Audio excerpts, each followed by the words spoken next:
சொல்லுங்க.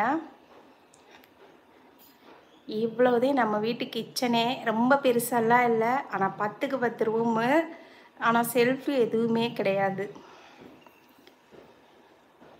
அதே மாதிரி கவுண்டர் டாப்பே என்னோட கிச்சனுக்கு கிடையாது.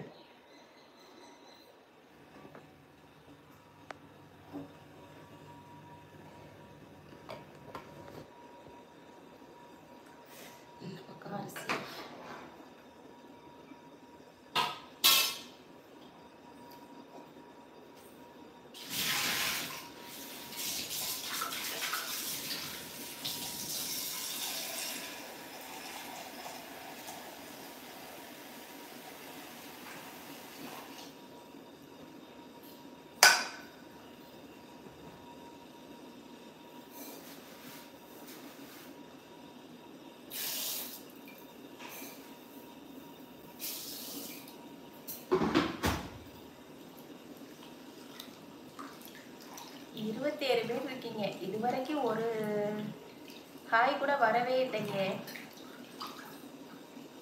ஹாய் போட்டோம். எங்க இருந்து பாக்குறீங்கன்னு சொல்லுங்க. எந்த ஊர்ல இருந்து?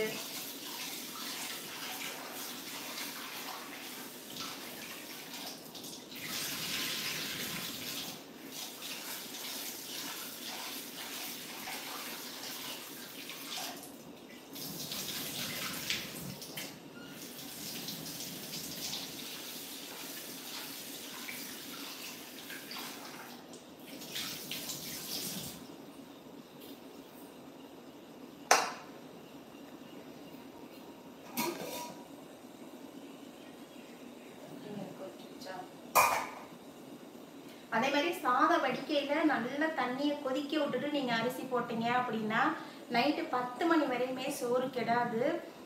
வெயில் காலத்துலயுமே சரி. அதே மாதிரி சாதம் வடிச்சிட்டு லைட்டா வந்து அடுப்புல வச்சுட்டோம் அப்படின்னா அந்த தண்ணி லைட்டா கொஞ்சம் கீழே இருக்கும். நல்லா வடிச்சிட்டா தேவை கிடையாது. சில பேர் வடிச்சதும் எடுத்து வச்சிருவாங்கல்ல, அவங்களுக்காக சொல்றேன். ஒரு 5 நிமிஷம் அடுப்புல வச்சோம் அப்படின்னா அந்த தண்ணி எல்லாம் இழுத்துரும். அப்ப சோறு வந்து சீக்கிரமே கெடாது. வடிக்கிறவங்களுக்கு, குக்கர்ல வைக்கிறவங்களுக்கு இல்லை.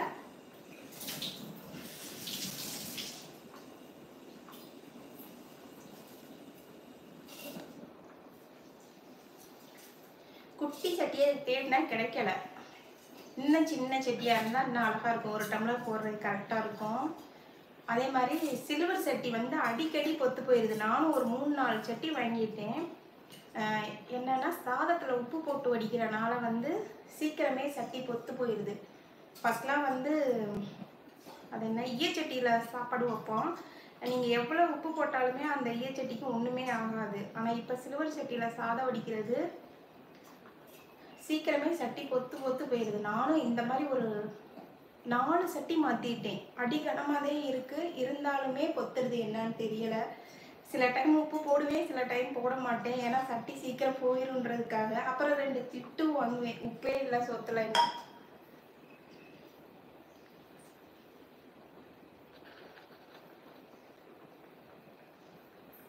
இப்ப பேரா தெரியுதா?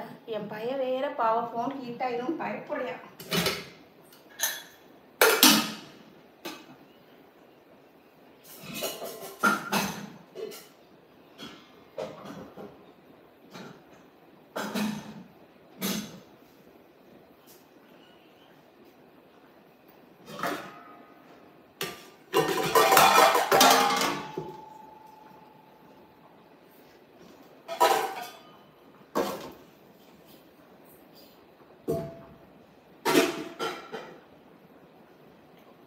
எனக்கு வந்து விறகு அடுப்பு இருக்கனால கவுண்டர் டாப்பே இருக்காது.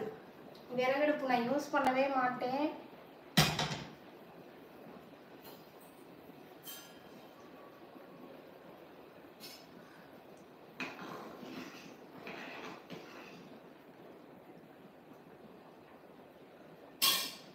குழம்பு வந்து நல்லா திக்காயிடணும். அந்த எண்ணெயெல்லாம் பிரிஞ்சு வந்துடணும். சூப்பரா இருக்கும்.